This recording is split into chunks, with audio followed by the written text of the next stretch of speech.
Saging again. Saging is the best for me. Ang saging na masarap. Nilaga, pinirito, banana Q. Ito lang sapat na. Kaya, kain tayo. Ang init.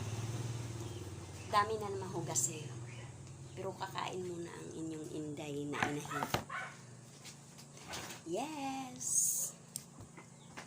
At ako'y maliligo mamaya. Kasi banas na naman. Kain!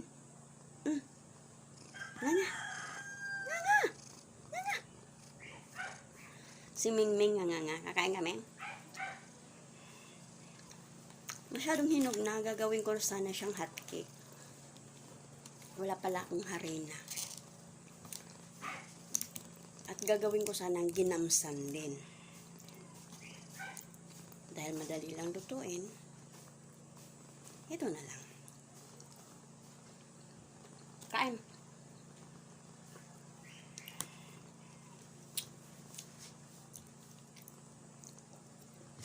Kumusta na kayo?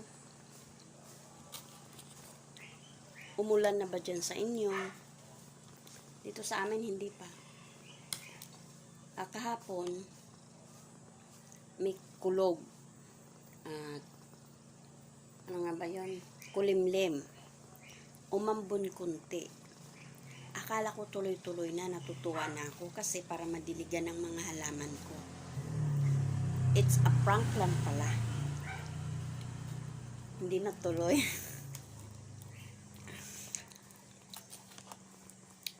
Kaya uulan.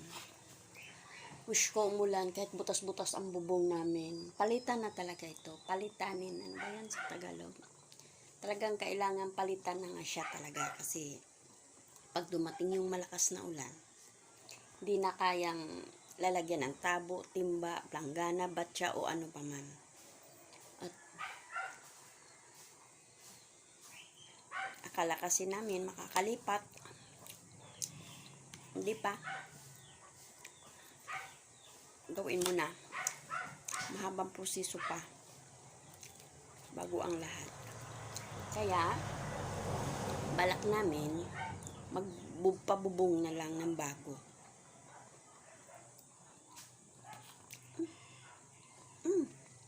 Nga. Nahiya ka pa. Nga. Sarap. Diba?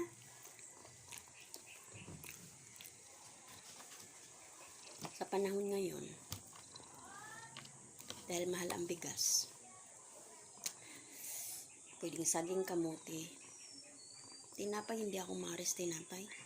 Pag sa kamote at saging talaga nabubusog ako. Pero yung iba bilib ako. Kape lang at tinapay. Sa almusal, okay na. Hindi siguro pare-pareho talaga ang ano sa ating tiyan. Kasi ako pag tinapay, halimbawa kung man ako tinapay alas 7, pagdating ng alas 9, sahan mo, hapdi na ang aking tiyan at kakain na ng kanin. Pero pag dito, saging kamuti, gabi, saging kamuti at gabi, mabigat ang sa akin. Busog. Tapos inuman mo na lang ng tubig. Ayos na. Tapos ka na dyan, bunso. Magsasahod ng tubig, palamigin. Tubig kasi dito, parang bagong pinakulo pag matagal na gamit sa gripo. So, bye-bye muna. Bye-bye.